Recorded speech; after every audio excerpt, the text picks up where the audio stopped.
1994년 아프리카 중심부의 한 나라에서 100일 만에 약 80만 명이 학살당했습니다. 국제사회는 침묵했고 세상은 이 나라를 포기했죠. 그로부터 꼭 30년이 지난 2024년 그 나라의 대통령은 한국을 찾아 이렇게 말했습니다. 우리는 한국을 배웠습니다. 그것이 르완다를 바꿨습니다. 역사상 가장 빠른 경제 재건에 성공한 나라들에는 몇 가지 공통점이 있습니다. 외부에서 기술이나 자본을 들여오기 전에 먼저 사람의 마음부터 바꿨다는 점입니다. 1960년대 대한민국도 마찬가지였습니다. 당시 한국의 1인당 GDP는 아프리카 가나보다 낮았고 국제사회 원조 없이는 하루하루를 버티기 어려운 나라였습니다. 그 시절 박정희 정부가 내놓은 카드 중 하나가 새마을운동이었습니다. 새벽을 알리는 노래와 함께 마을 주민들이 직접 도로를 닦고 지붕을 고치고 공동창고를 세웠습니다. 단순한 토목사업이 아니라 우리도 할 수 있다는 집단적 자기 효능감을 만들어낸 사회운동이었죠. 흥미롭게도 지구 반대편 아프리카의 한 지도자가 수십 년 뒤 이 새마을운동에 깊이 매료됩니다. 르완다의 폴 카가메 대통령이었습니다. 학살의 잿더미 위에서 나라를 일으켜 세워야 했던 그는 수많은 개발 모델을 검토한 끝에 한국을 선택했습니다. 안녕하세요, 디스멘털입니다. 사실 카가메의 발언은 단순한 외교적 수사가 아니었습니다. 그는 박정희 전 대통령을 롤모델로 직접 언급했고 한국국제협력단과 경상북도는 실제로 르완다에 새마을 시범마을 사업을 운영하기 시작했으니까요.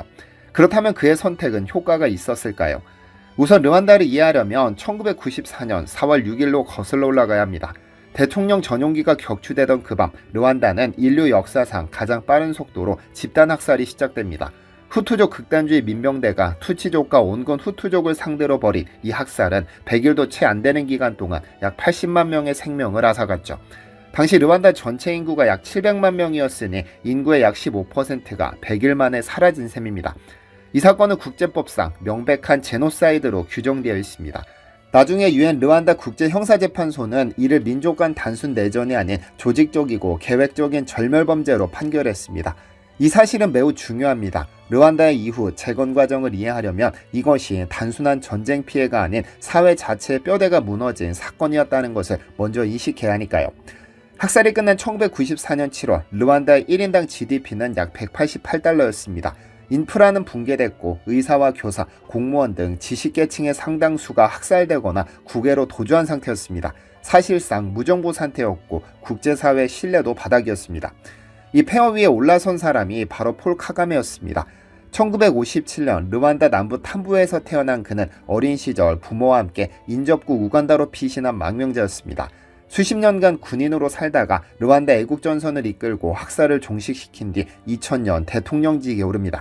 그의 이력은 화려하지 않습니다. 그러나 그는 전후 복구를 이끄는 지도자로서 매우 실용적인 접근을 택했습니다.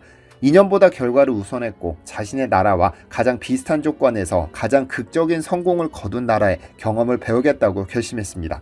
그가 주목한 나라가 바로 대한민국이었죠. 전쟁으로 폐허가 된 나라, 자원도 없고 자본도 없었지만 30년 만에 기적을 일으킨 나라.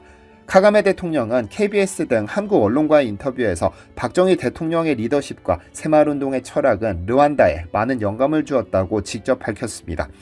2024년 한 아프리카 정상회의에서도 카가메 대통령은 한국의 개발 경험을 아프리카 대륙이 배워야 할 모델로 공개적으로 언급했을 정도죠. 그의 관심은 말로만 끝나지 않았습니다. 대한민국 정부와 코이카는 르완다에 실제 새마을 시범마을 사업을 시작했습니다. 경상북도는 자체적으로 르완다의 새마을 지도자를 파견하고 현지 지도자를 한국으로 초청해 교육 프로그램을 운영했습니다. 코이카 르완다 사무소는 새마을 정신과 르완다의 전동 공동체 활동인 우모간다를 결합한 방식으로 사업을 전개했습니다. 우모간다는 매달 마지막 주 토요일 전 국민이 지역 청소와 공공시설 보수에 자발적으로 참여하는 르완다의 고유한 전통입니다. 서울연구원 보고서는 이 우모간다를 새마을운동 정신이 현지 상황에 맞게 이식한 전 국민 참여형 봉사제도로 해석했습니다. 물론 두 제도는 탄생 배경이 다릅니다. 우모간다는 르완다 고유의 전통에서 비롯된 것이고 카가메 정부가 이를 법제화한 것입니다. 두 제도가 서로의 철학적 기반을 공유하며 상호 영향을 주고받고 있다는 점은 현장 연구자들과 코이카 보고서 모두 인정하는 사실입니다. 사실 말은 쉽습니다. 어떤 지도자든 우리는 한국을 배웠다고 말할 수는 있습니다. 중요한 것은 숫자입니다. 1994년 르완다의 1인당 GDP는 약 188달러였습니다. 2024년에는 약 1070달러입니다. 30년 만에 약 6배 성장했죠. 한국국제경제연구원 보고서에 따르면 르완다의 실질 GDP 성장률은 2003년부터 2019년까지 연평균 약 7.4%를 기록했습니다. 이는 같은 기간 사하라 이남 아프리카 전체 평균인 약 5%를 훨씬 웃도는 수치입니다.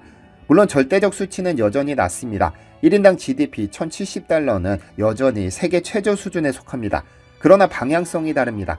2025년 세계은행이 발표한 비레디 보고서에서 르완다는 아프리카 54개국 가운데 1위를 기록했습니다. 점수는 67.94점, 2위 베네, 3위 세네갈을 멀찌감치 앞선 수치입니다. 외국 기업이 사업을 시작하기 가장 좋은 아프리카 국가로 르완다가 선정된 겁니다. 폐허에서 시작된 나라치고는 눈이 번쩍 뜨일 만한 성적표입니다. 숫자 이야기를 조금 더 해볼까요? 어쩌면 경제지표보다 더 충격적인 수치가 있습니다. 2024년 기준 르완다 하원의 여성 의원 비율은 63.8%입니다. 전 세계 1위이며 23년 연속으로 이 자리를 지키고 있습니다. 2024년 기준 한국 국회의원 중 여성 비율은 약 19%, 미국 하원도 약 29%에 불과합니다. 제노사이드 이후 남성 인구가 급감하면서 여성이 경제와 정치의 전면에 나서기 시작한 역사적 맥락이 있지만 그것만으로는 설명이 부족합니다. 카가메 정부는 헌법에 여성 의석 30% 이상을 명문화했고 이를 실제 정책으로 구현해냈습니다. 이 숫자는 르완다가 단순히 경제를 복구한 것이 아니라 사회구조 자체를 재설계했다는 것을 보여줍니다. 그렇다면 새마을운동은 르완다에서 어떻게 작동했을까요? 단순히 한국 방식을 그대로 복사한 것이 아닙니다. 핵심은 구조였습니다. 새마을운동의 본질은 정부가 인프라를 만들어주는 것이 아닙니다. 주민 스스로가 문제를 진단하고 해결책을 찾고 직접 실행에 옮기는 과정에서 자기 효능감이 축적되는 구조입니다. 한국에서 1970년대 농촌 주민들이 시멘트와 철근을 받아 직접 마을길을 닦았던 것처럼 르완다의 우무간다도 같은 원리로 움직입니다. 매달 마지막 주 토요일 오전 8시 르완다 전국의 마을 주민들이 일제히 밖으로 나옵니다. 도로를 쓸고 배수로를 정비하고 학교 담장을 고치는 일이 진행됩니다. 정부가 시키는 것이 아니라 마을 사람들이 스스로 역할을 나누어 수행합니다. 외부에서 보면 단순한 청소봉사처럼 보이지만 그 안에서는 공동체 의식과 집단적 책임감이 조용히 쌓여갑니다.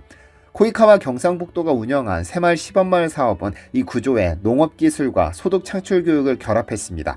르완다 현지 지도자들을 한국에 초청해 새마을 연수를 받게 하고 귀국 후 자기 마을에 그 경험을 적용하도록 했습니다. 한국에서 수십 년에 걸쳐 시행착오를 통해 축적된 노하우가 압축되어 전달된 것이죠. 1994년 100일의 학살이 끝난 뒤 국제사회는 르완다를 다시는 일어서기 어려운 나라로 봤습니다. 예전 한국전쟁이 끝난 후 누군가는 한국이 재건되기를 바라는 것은 쓰레기통에서 장미가 피기를 바라는 것과 같다고도 했던 것과 같은 맥락이죠. 그랬던 르완다는 30년 만에 아프리카 기업 환경 1위 국가가 됐습니다. 세계에서 여성이 가장 많이 의회에 진출한 나라가 됐습니다. 연평균 7.4%의 성장률로 대륙 평균을 압도하는 경제를 만들었습니다. 그 여정에서 르완다가 선택한 모델은 한국이었습니다. 자원도 없고 기술도 없던 나라가 공동체의 힘과 정부주도 개발이라는 두 축으로 경제를 일으킨 경험, 새벽 종소리에 일어나 마을길을 함께 닦던 그 기억이 지구 반대편 아프리카의 붉은 흙 위에서 조용히 되살아나고 있는 것입니다. 우리는 흔히 한국의 경험을 과거의 이야기로 박제해두곤 합니다. 그런데 르완다가 그것을 미래의 설계도로 사용하고 있습니다. 가장 낮은 곳에서 시작해 대한민국의 성공 DNA를 스펀지처럼 흡수하며 아프리카의 새로운 심장으로 고동치고 있는 르완다. 전 세계는 지금 가장 경이롭고 극적인 대한민국 복사판의 탄생을 숨죽여 지켜보고 있습니다. 이상 팩트로 외국을 읽는 디시멘터리였습니다. 시청해주셔서 감사합니다. 디시멘터리에서는 여러분의 제보를 기다립니다. 제 채널에서 다뤘으면 하는 뉴스 또는 널리 알려졌으면 하는 영상은 디시멘터리 네이버.com으로 제보해주시면 소중히 제작하겠습니다.